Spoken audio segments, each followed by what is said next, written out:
It started with flashing blue lights and a woman shrieking into a 911 call about a man she claimed was installing some sort of booby trap on a residential fence. Her voice trembled with a mix of outrage and panic as she screamed that her safety was under threat. Meanwhile, I sat on my front porch in a lawn chair, sipping iced tea, watching the scene unfold like a low-budget neighborhood soap opera.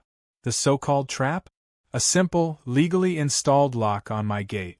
What Karen didn't know, as she flailed her arms and insisted the police arrest me for terrorism or whatever fantasy violation she'd invented, was that I was a nationally certified locksmith instructor who trains police, fire departments, and even private security on how to handle high-security locking systems. The cherry on top? She picked the absolute worst gate in the city to mess with. And she was just getting started. 3 months before this dramatic 911 meltdown, I had moved into the neighborhood for a bit of peace and a backyard big enough to train my German Shepherd and test out new locking systems for my classes. I had no idea that peace would be shattered by the screech of wedge heels and the shrill declarations of someone who had appointed herself as the guardian of suburban uniformity. The first week went fine. I met a few friendly neighbors, unpacked, installed my workshop in the garage, and began my morning routine of walking Max, my dog, before heading off to teach my advanced locksmithing course. One afternoon, I came home and decided to secure the side gate that led into my backyard where I kept my toolshed. I installed a prototype smart deadbolt I had been developing with biometric entry, backup keypad, and triple-cylinder redundancy. To the average person, it looked like a simple lock. To someone in the trade, it was a masterpiece. The next morning, I was testing the firmware update on it when I heard someone clear their throat loudly behind me. I turned around to see a woman in oversized sunglasses, a sun hat that could double as a parachute, and a clipboard. She looked at me like I'd just committed a felony. Her name was Karen. Of course it was. She introduced herself as the security liaison of the HOA, a title that, as far as I could tell, she gave herself. Without even saying hello, she demanded to know why I had installed a visual obstruction on a community-facing gate. I tried to explain that the fence and gate were fully on my property, that I had checked the HOA guidelines, and even confirmed with the city that it was perfectly legal. She wasn't interested in facts. She leaned forward and peered at the lock as if expecting it to sprout fangs and attack her. Then she started quoting completely imaginary bylaws about uniformity, gate standards, and neighborhood harmony. I remained calm and polite, even as she took photos and muttered about citations. I offered her a printout of the property line and a letter from city zoning confirming the fence's status as private. She didn't take it. Instead, she warned me that she'd be escalating this to the board.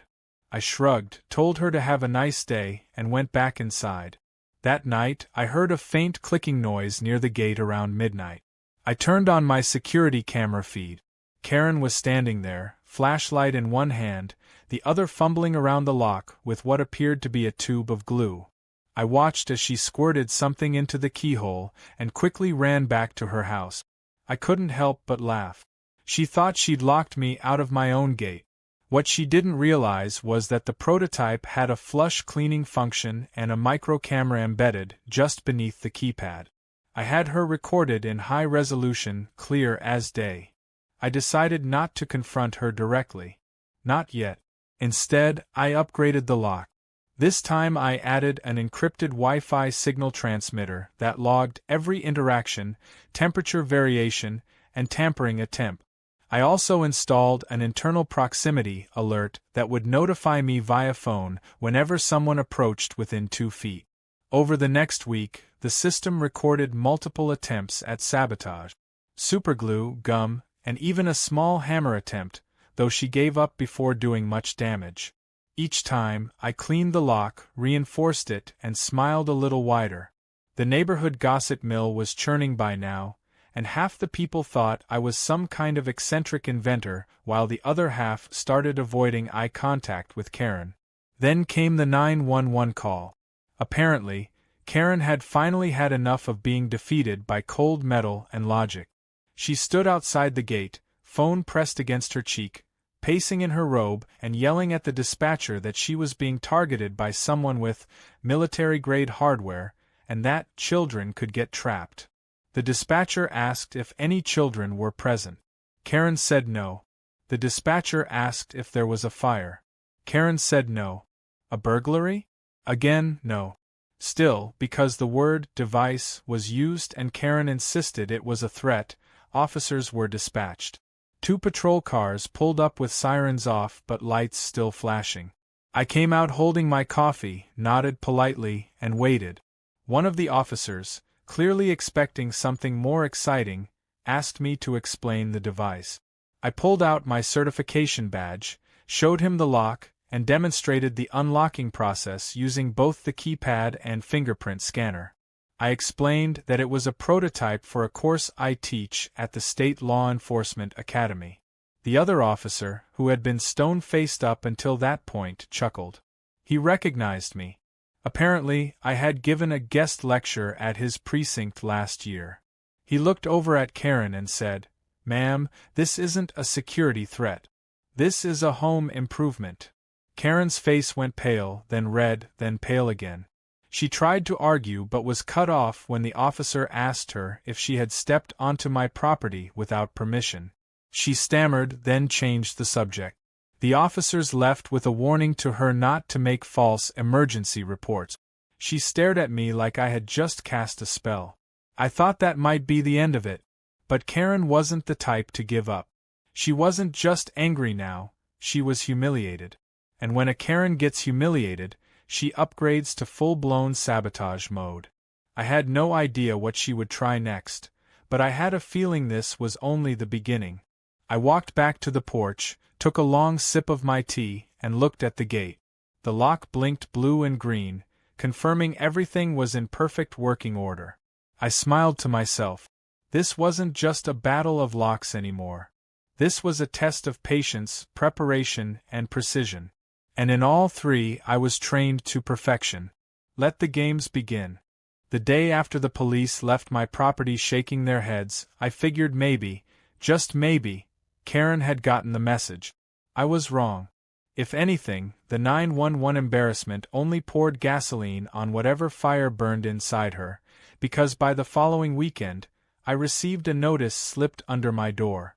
It was typed, full of red ink, uppercase words, and excessive punctuation. It claimed that an emergency HOA meeting had been called to address a public safety hazard at my residence. The hazard? My lock. According to the paper, I was invited, but not required, to attend. The tone made it sound more like a threat than a formality. I showed up, of course, with a copy of every legal permit, zoning certificate, and municipal letter I could find, all neatly tabbed and alphabetized. The meeting was held in the community clubhouse, which was usually reserved for birthday parties and overpriced yoga sessions. When I walked in, I immediately spotted Karen seated at the front like she was presiding over a courtroom. She had a stack of manila folders beside her, and next to her sat a retired dentist who always seemed mildly confused, a couple of busybodies who never smiled, and one guy who brought a bowl of jelly beans for some reason. The room was packed, far more than I expected. Apparently, Karen had been stirring up fear all week, telling neighbors that my lock posed a threat to children, created electromagnetic pollution, and might be part of an underground surveillance grid. I took a seat near the back and listened. Karen stood up and began reading what she called a security report. It was a word salad of fabricated technical jargon, conspiracy buzzwords, and references to vaguely quoted online articles that probably came from conspiracy forums. She referred to my lock as a surveillance-grade breach deterrent and claimed that it violated the visual harmony clause in the HOA bylaws. When she pulled out a photo of the lock and slammed it on the table like a prosecutor revealing a murder weapon, a few people snickered. I waited patiently until she was finished and then asked for permission to speak. Karen rolled her eyes but allowed it. I stood and calmly walked to the front, unfolded a binder, and began my presentation. I explained exactly how the lock worked, the certifications behind it, and even the federal compliance standards it exceeded. I clarified that it was legal, safe, and actually enhanced property security. I pointed out that the Visual Harmony Clause only applied to shared fences, not personal gates within the property boundary. Then, just to lighten the mood, I said that if electromagnetic pollution from a lock was a concern, we might as well ban garage door openers and baby monitors too. That got a few laughs. By the time I finished, most of the room was nodding in understanding. Karen looked like she had swallowed a lemon. After the meeting, several neighbors came up to shake my hand, some even asking if I'd consider giving them advice on home security. Karen left early, storming out without a word. I figured she'd lick her wounds for a few days, maybe plot in silence. I underestimated her level of obsession. A few days later, I noticed something odd at the side of my property. A small camera, cleverly hidden behind a decorative bush, was aimed directly at my gate. I traced its power cable to a solar charger, and the Wi-Fi antenna indicated it was uploading footage somewhere. I checked my own security system and confirmed the camera hadn't been there the week before. I knew exactly who had planted it. I filed a complaint with the HOA about the unauthorized surveillance on private property. When Karen was confronted, she claimed it was her right as security liaison to monitor all property-facing structures. That term again, security liaison. I decided to look deeper. A few emails to City Hall and a quick call to the HOA legal rep revealed that the title Karen flaunted didn't exist in any official capacity. She'd basically made it up and bullied the board into accepting it. Her authority was built on assumption and fear. Now that people were asking questions, her pedestal was starting to shake. Still, she wasn't done. That weekend, she held a block party in the cul-de-sac near my home. Nothing wrong with that, except for the giant banner she strung up across the street that read, "Locks divide, love unites." It was a passive-aggressive dig at me so obvious it made several neighbors cringe. She passed out flyers with photos of my gate on them, each doctored with exaggerated shadows and fake danger symbols. I didn't react. Instead, I walked over with Max, let him sit calmly beside me while I chatted with a few neighbors, and pretended not to notice the flyers. That's when I had an idea. Karen clearly wanted attention. She wanted a reaction. What she didn't expect was that I'd give her one, but on my terms. I decided to set a trap. Not a physical one. A strategic one. I removed my main lock temporarily and replaced it with a decoy. From the outside, it looked like a high-tech piece of machinery, but inside, it was just a hollow shell with a basic motion sensor and a touch-activated fingerprint scanner. I programmed it to log every interaction and send an alert to my phone when tampered with. Then I waited. It didn't take long. 2 nights later, just past midnight, I got a ping on my phone. Someone was touching the decoy lock. I pulled up the feed. There she was. Karen in pajamas and flip-flops, crouching by the gate with a flashlight between her teeth. She poked and prodded the fake lock, trying to twist it, then tried inserting a tool into the casing. The motion sensor triggered a gentle alert tone from the lock, a soft beep and a flashing light. Karen panicked, jumped back, and bolted down the alleyway like she'd seen a ghost. But the best part? She left her bag behind. I waited until morning, then opened it. Inside were a pair of cheap lockpicks, a notepad with license plates, and what appeared to be HOA warning citations with blank name fields ready to be filled in. She was planning to go door to door, issuing warnings to anyone who didn't comply with her fantasy rules. I didn't go public with it yet. I wanted to build a rock-solid case. So instead, I added another sensor. This one was more advanced. It would log time, temperature, and exact fingerprint contact with biometric mapping. I knew she'd be back. And she was. 3 more times that week, her prints showed up. Every time, she attempted something new. One night she tried tape, another night she poured some mystery liquid near the base, and once she even brought someone else with her, another neighbor I didn't recognize. He seemed hesitant, kept looking over his shoulder, but she barked instructions like a drill sergeant. He left halfway through the attempt.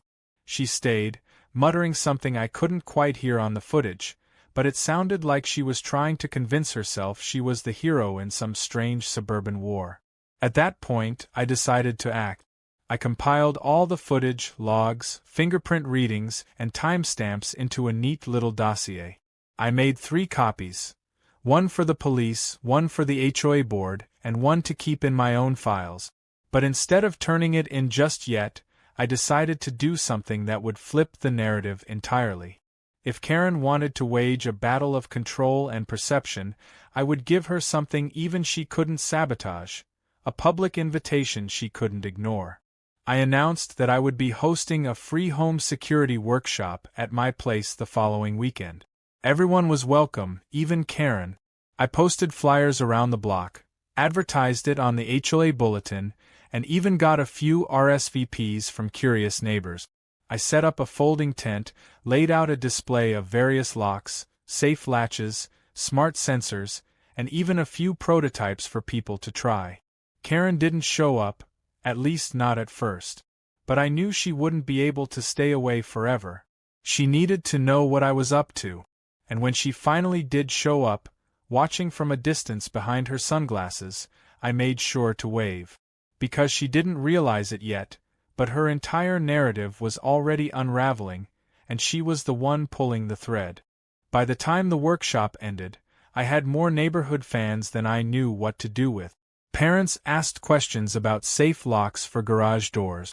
Retired couples asked about motion sensors for backyard shed. Even teenagers got into it, trying their hand at disassembling a basic pin tumbler under my supervision.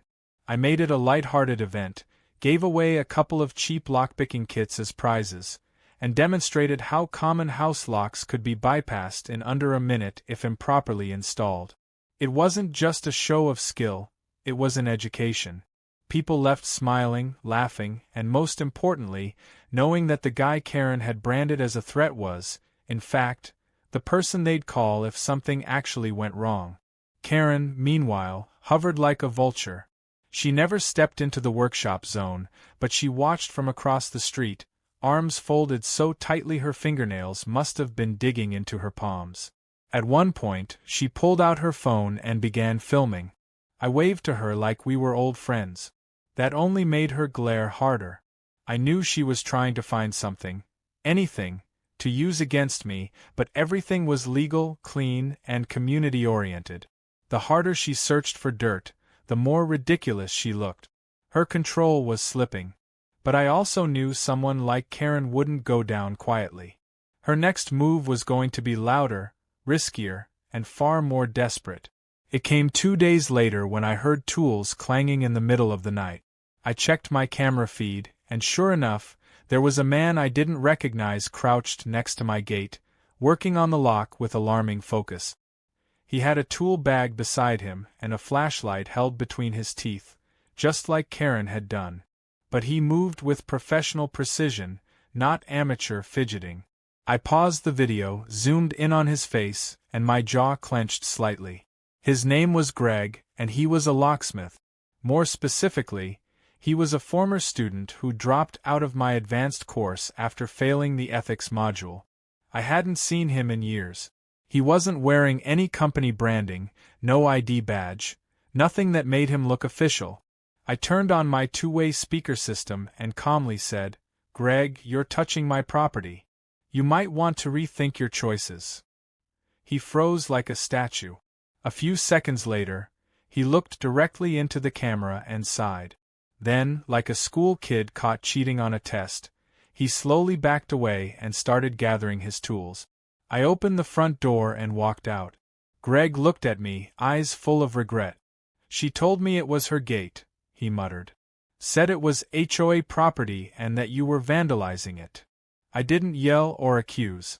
I just asked if he wanted to be involved in something that could land him in real legal trouble.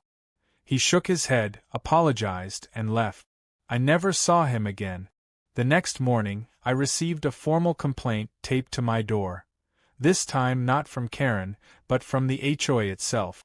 It was clearly authored by her, but it carried the board's letterhead. It claimed I had installed hazardous locking hardware and had refused to provide key access to the HOA in case of emergencies. I laughed. There was no policy requiring private homeowners to give the HOA access to anything beyond shared utility spaces. I drafted a response that included legal code, attached video proof of the break-in attempt, and requested a full review of the HOA's procedures concerning unauthorized entries. I also made it clear that if another so-called contractor appeared on my property without my permission, I would file a formal police report. Karen wasn't deterred. That week, I saw her pacing outside the HOA office nearly every day, going in and out with folders, waving her arms, talking loudly on her phone about non-compliant neighbors. When I stopped by to drop off my complaint packet, I saw her rush to the back of the building as if hiding from view. It was almost comical at this point. I could feel the tides shifting. Several neighbors had begun sharing their own stories of Karen's harassment. One woman said Karen tried to cite her for having wind chimes. A father claimed she reported his daughter's lemonade stand as an unauthorized vending operation. People were getting tired of her reign. Still, Karen had one last trick to play. A few days later, I woke up to find a bright orange sticker slapped onto my gate. It said, "Notice TO remove unauthorized structure, PR, HOA and city ordinance." I peeled it off and immediately knew it was fake.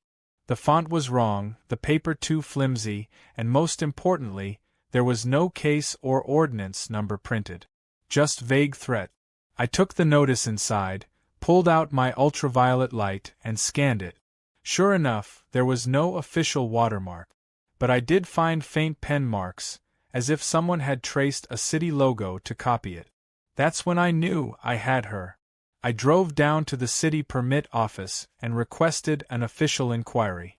They confirmed the notice wasn't issued by them and that any impersonation of a government notice could be prosecuted. I gave them the fake notice, a copy of my security footage, and the incident timeline. They said they'd open a file and forward it to the city attorney's office. That afternoon, I handed a full report to the HOA board. Karen's face when I walked in was priceless. She tried to leave, but the president of the board asked her to stay. She refused and walked out. This time, she didn't slam the door. She just disappeared. The following week, the HOA board sent out an official notice to all residents. It stated that anyone attempting to enforce rules outside of established HOA policy would be subject to investigation. It didn't mention Karen by name, but everyone knew. The surveillance camera she installed mysteriously vanished. Her clipboard was no longer seen. Her daily patrols stopped. For the first time since moving in, I could hear birds chirping without the distant sound of high heels clacking down the pavement like a warning bell. But the real satisfaction came from the quiet messages. Neighbors who once stayed neutral now nodded and smiled. A few even asked if I'd consider holding another security workshop next month. The neighborhood kids came by with thank you notes, one of which had a drawing of my gate with the words, "Coolest lock ever," scrawled across it. I hung it in my garage. I didn't win through yelling, arguing, or plotting.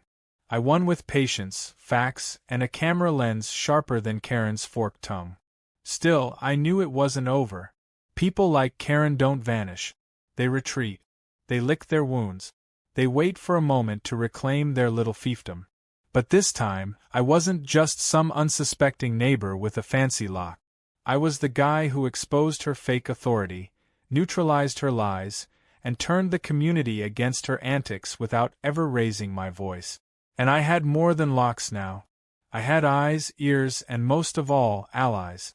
As I tightened the final bolts on the newest lock upgrade, one that sent alerts to cloud storage in real time and could be disabled from my phone, I smiled at the symmetry of it all. Karen thought she could control the narrative, but she picked a gate built by someone who teaches others how to stop people like her. That gate didn't just keep people out, it let the truth in. And in this neighborhood, that was the most secure thing of all.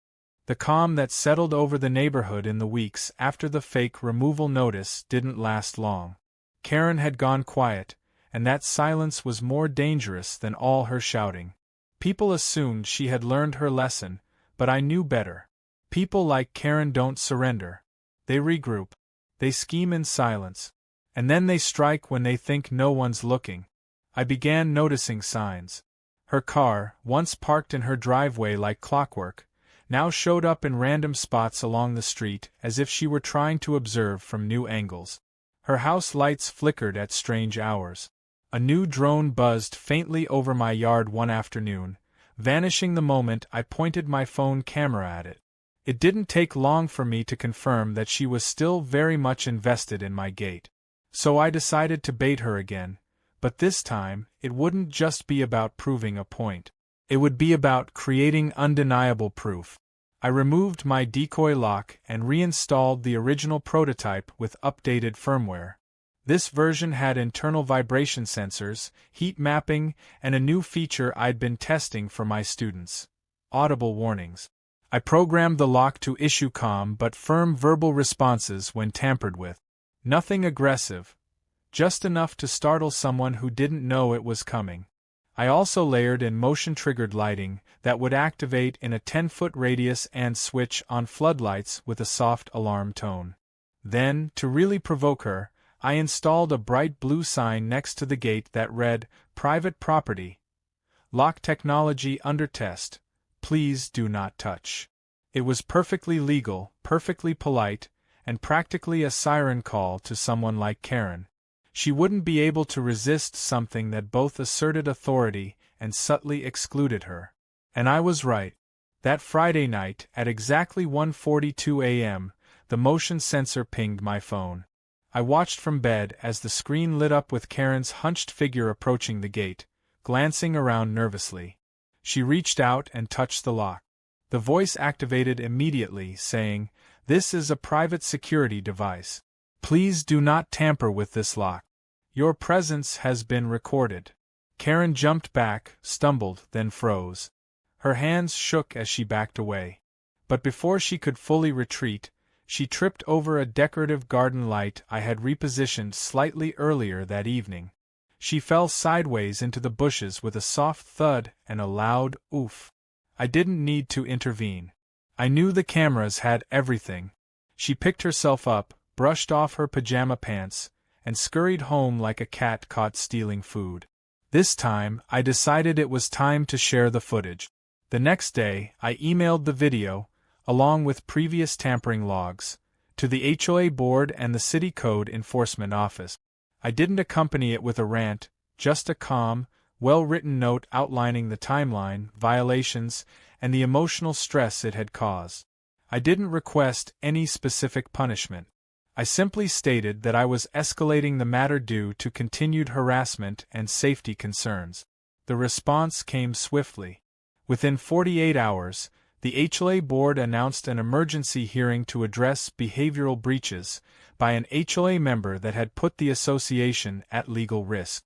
Everyone knew who it was. The hearing was scheduled for a Saturday afternoon in the community center. I arrived early, sat in the back, and watched the room fill with curious neighbors. Some whispered and glanced at me, others nodded in support. Karen walked in last, wearing a blazer and holding a stack of papers. She tried to look confident, but her eyes darted nervously. The board president began by outlining the meeting's purpose and immediately addressed the elephant in the room: repeated allegations against Karen, backed by evidence submitted by multiple residents. I wasn't the only one who had finally spoken up. One by one, neighbors began sharing their experiences. An elderly couple described Karen berating their grandson for riding his bike on the sidewalk. A young mother recounted being filmed while playing with her toddler in her front yard. Another man revealed that Karen had threatened him with a fine over a flower pot color she didn't like. Karen's face hardened with every testimony. She tried to speak, but the board president raised a hand and asked her to wait. When it was finally her turn, she claimed everything she'd done was for the safety and harmony of the neighborhood. She said my lock was intimidating, that it made the community look hostile. She even said she had a right to check on it, because it was visible from the sidewalk. That's when I was invited to speak. I calmly thanked the board, laid out my credentials again, and recounted the timeline from the first encounter to the most recent incident. I didn't exaggerate. I let the evidence do the work. I showed video stills of Karen tampering with the lock, explained the damage attempts, and played the clip of her tripping into the bushes. The room erupted in laughter, not mocking, just the kind of disbelief that something so petty had escalated this far. Karen, red-faced, shouted that I had set her up, that it was entrapment. The board president simply said, "You trespassed." Repeatedly. They held a closed-door session after the testimonies.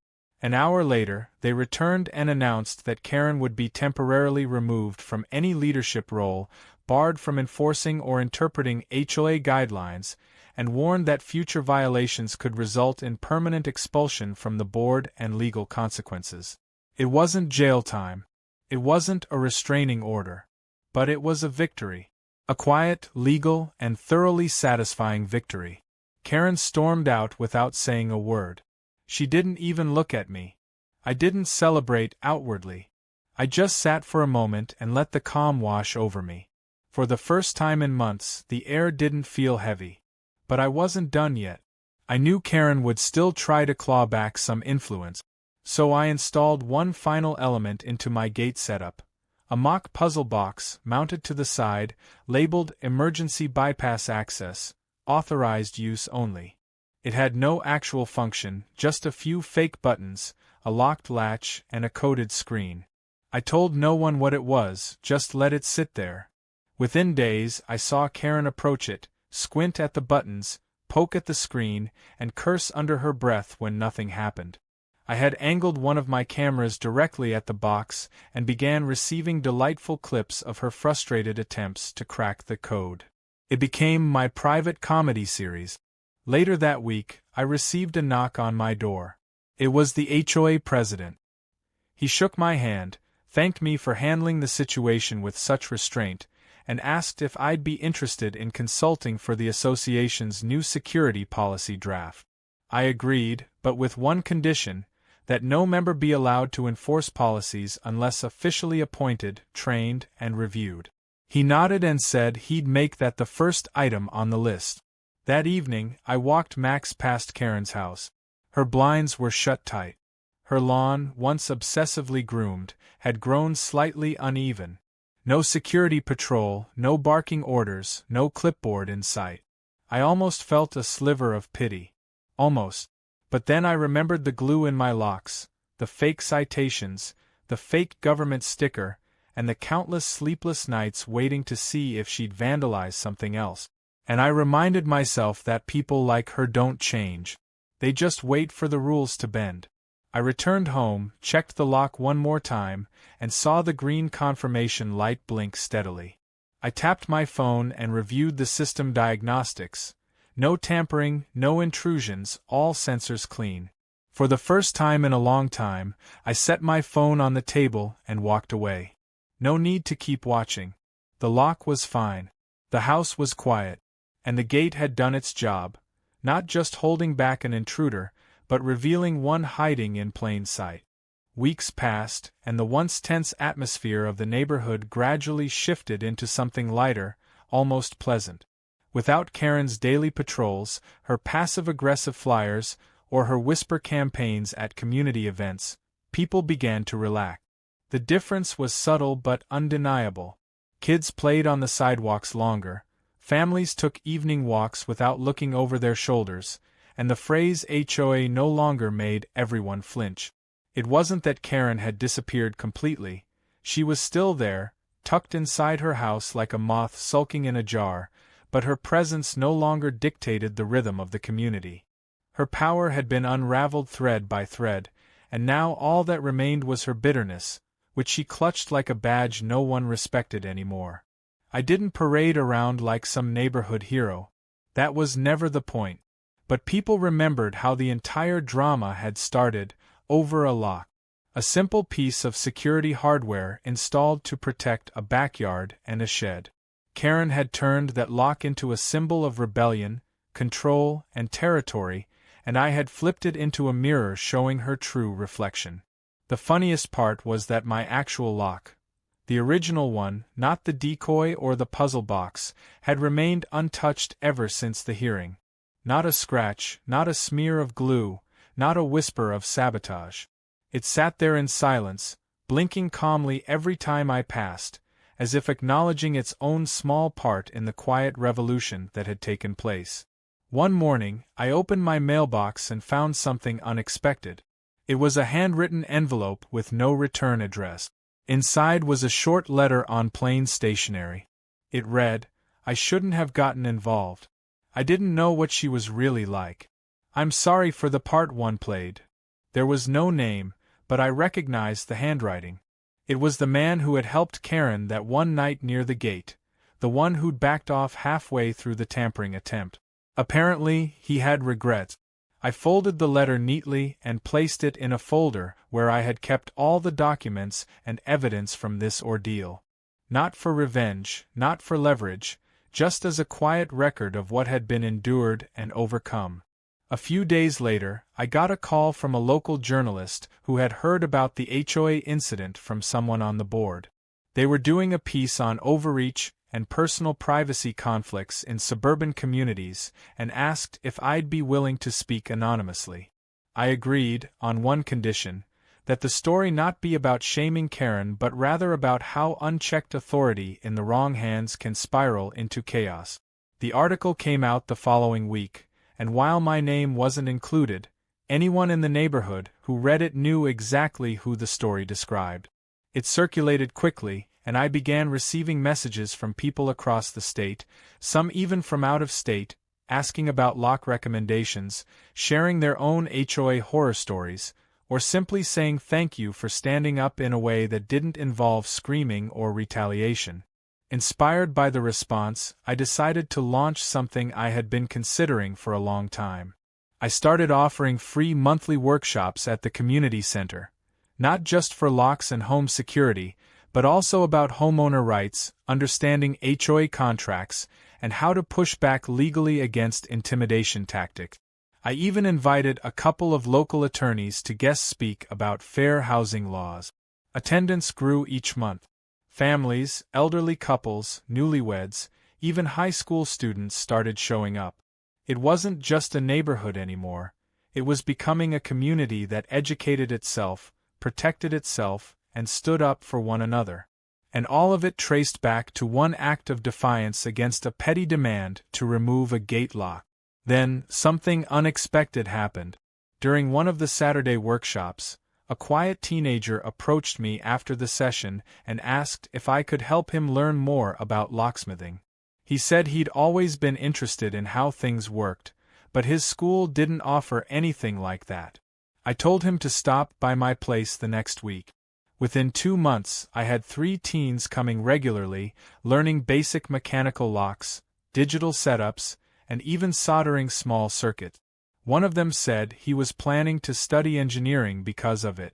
That, more than any HOA hearing or neighborhood nod, made the entire ordeal worth it. As autumn rolled in, the leaves changed, and the neighborhood finally settled into something resembling peace. Karen remained in her house. Occasionally, I saw her through the blinds or briefly out in her yard, but she never approached me again. I heard from a board member that she had declined to run for her former position and hadn't attended a single meeting since the vote.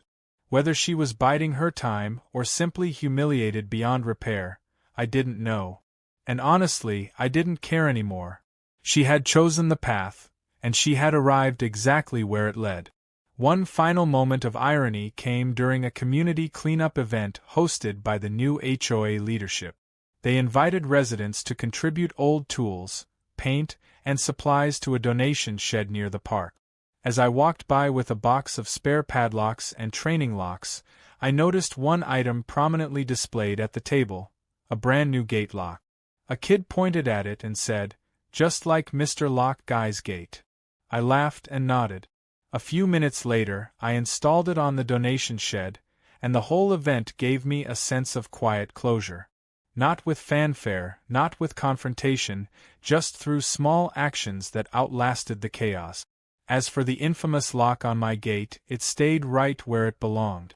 I never replaced it. I didn't need to. It had stood its ground, not just as a piece of metal but as a symbol. It never harmed anyone, never invaded privacy, never demanded attention. It simply did its job, quietly, firmly, and without apology. And in the end, it was that quiet strength that won. A locked gate didn't divide us. It protected what mattered. The problem was never the lock. It was the person trying to pick it apart for control.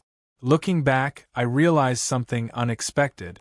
Karen had taught us something valuable, not by leading, but by pushing people so far that they finally found their voices. Her obsession with that lock exposed her motives, her insecurities, and ultimately, her lack of real power. And through that pressure, the neighborhood didn't fracture, it forged connections. Karen was the storm. The lock was the anchor. And the community that formed in the aftermath was the silver lining we never knew we needed. So now when people pass my gate, they don't see defiance. They see a story. They see resilience. They see the quiet reminder that sometimes the simplest boundaries are the ones that shape the strongest values. And as for me, I'll keep teaching. I'll keep helping. And I'll keep that lock right where it is, blinking green, patient and unbothered. Because peace, like security, isn't about keeping people out. It's about knowing exactly who you're letting in.